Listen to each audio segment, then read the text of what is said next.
In a quiet town lived a girl named Adiz. She was born blind, but her heart could feel more than what eyes could ever see. Her mother died while giving birth to her, and her father, Obi, raised her alone for 5 years. Obi loved her deeply, calling her his little sunshine. But when he remarried a woman named Madame Ebra, everything changed. At first, Madame Ebra acted nice. She would braid Adiz's hair and sing to her. But deep inside, she disliked Adiz. "What kind of child can't even look me in the eye?" she would whisper to herself. After she had her own daughter, Nena, her attitude toward Adiz turned cold. Every morning, while Nena slept peacefully on a soft bed, Adiz was woken up to sweep the compound, fetch water, and wash clothes. "You must work twice as hard since you can't see," Madame Ebra would shout. Adiz never complained. She only said softly, "Yes, Ma." One evening, when Obi was away on a business trip, Adiz accidentally spilled hot water on the floor. She tried to clean it quickly, but Madame Ebra saw it. "You useless girl," she screamed, grabbing a broomstick.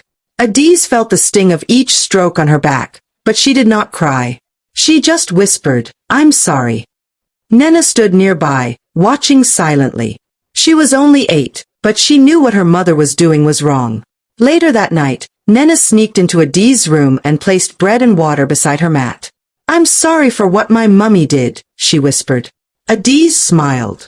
"Thank you, Nena. Your kindness is brighter than the sun." Days passed. Madame Ebra's cruelty grew. She once locked Adiz outside in the rain because she forgot to boil yam. Another time, she accused her of stealing meat from the pot and made her kneel on gravel till sunset. When Obi returned, Madame Ebra pretended everything was fine. "Adiz is doing well," she would lie. Obi believed her. He never saw the bruises. Adiz never told him. She didn't want to break his heart. But one day, something changed. One afternoon, a neighbor named Maman Kechi came to visit.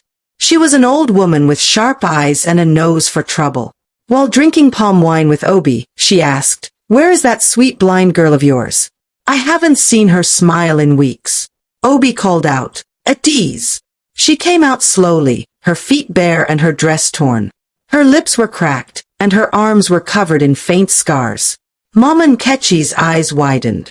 "Adiz, what happened to you?" she asked, gently touching the girl's bruised wrist. "I fell down," Adiz whispered, lowering her head. Madame Ebra rushed out, laughing nervously. "Children, always falling about. I've warned her to be more careful." But Maman Kechi wasn't convinced. That evening, she returned with her son, a schoolteacher named Mr. Ozo. They waited until Obi had gone to bed and called Adiz aside. "Tell us the truth, my dear. We want to help." Adiz hesitated. She had held in the pain for so long. But something in Mr. Ozo's voice made her feel safe. "She beats me," she said quietly. "She doesn't give me food. She says I'm a curse." Tears filled Mr. Ozo's eyes. "You're not a curse, Adiz. You're a blessing." Maman Kechi stormed into the house that night and confronted Madame Ebra. "Wicked woman! You think no one sees, but God sees. The girl may be blind, but heaven watches over her." Obi woke up to shouting and came out, confused. When he heard everything, he turned to his wife. "Is this true, Ebra? You've been hurting my daughter." Madame Ebra folded her arms. "She's not my child. She's a burden." Without a word, Obi looked at Adiz, her face pale, her hands trembling. Then he looked at Nena, who nodded silently. That night, Obi made a decision. That night, Obi sat alone in the sitting room, shaking. He thought of his late wife, her gentle voice, her hope that Adiz would be loved even in her blindness. He looked into the darkness, hearing her voice in his mind, "Promise me you'll protect her." He had failed. At dawn, Obi packed a small bag and called Adiz. "We're leaving."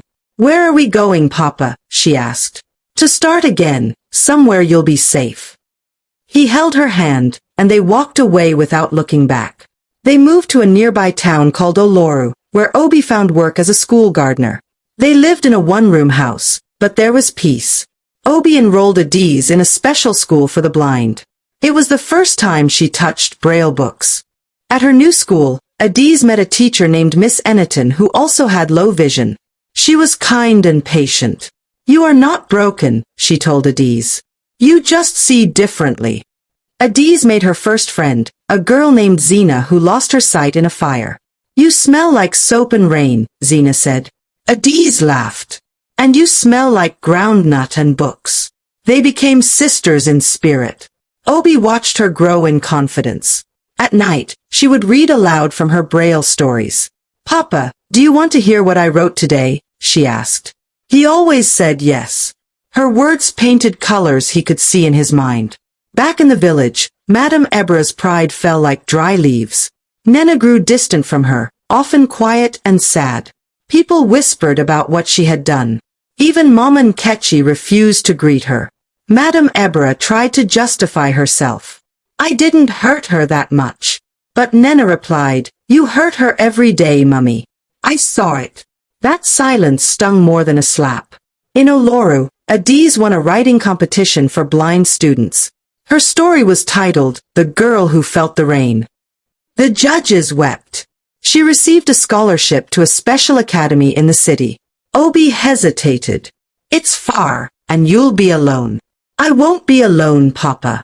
I'll carry your love in my chest." He nodded. "Then go, my sunshine. Let the world hear your light." At the academy, Adiz met people from all walks of life. She learned to use a cane properly, read audiobooks, and write poetry. Her teacher, Mr. Odigun, said, "Your words don't just speak, they sing." One night, Adiz cried in her hostel bed.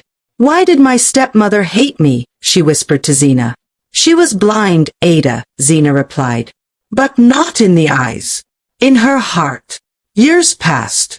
Adiz finished school with honors. A local radio station interviewed her. She said, "Being blind is not the worst thing. But living in darkness while having sight, that is true blindness." Nena, now 16, heard that interview by chance. She broke down in tears. "She's still kind, even after everything," she whispered. That night, she wrote a letter. "Dear Adiz, I don't deserve your forgiveness, but I miss you. I'm sorry for not helping you more. Mummy was wrong, and so was I. I hope you're okay. Nena." Adiz read the letter with trembling fingers. She placed it on her chest and wept. She was just a child too, she said. She didn't know what to do. She wrote back, "I forgive you." Adiz returned to the village years later, strong, graceful, with her walking cane and a soft smile. People stared in awe. "Is that the blind girl? She looks like a queen." She visited her mother's grave and laid a white rose. "Mama, I kept living, even when it hurt." Then she held her father's hand. "Thank you for saving me." Nena came running, tears streaming down her face. "I thought you'd never come back." Adiz opened her arms. "I never stopped loving you." They embraced tightly. Two broken girls trying to heal. Madame Ebra came out of the house, older and weaker. She looked at Adiz, ashamed. "I don't expect you to forgive me." Adiz replied gently, "I already did. Not for you, but for me." The village held a small gathering in Adiz's honor. She spoke calmly to the children. "Your strength is not in what you see, but what you feel, believe, and give." She later opened a center in the village for blind children.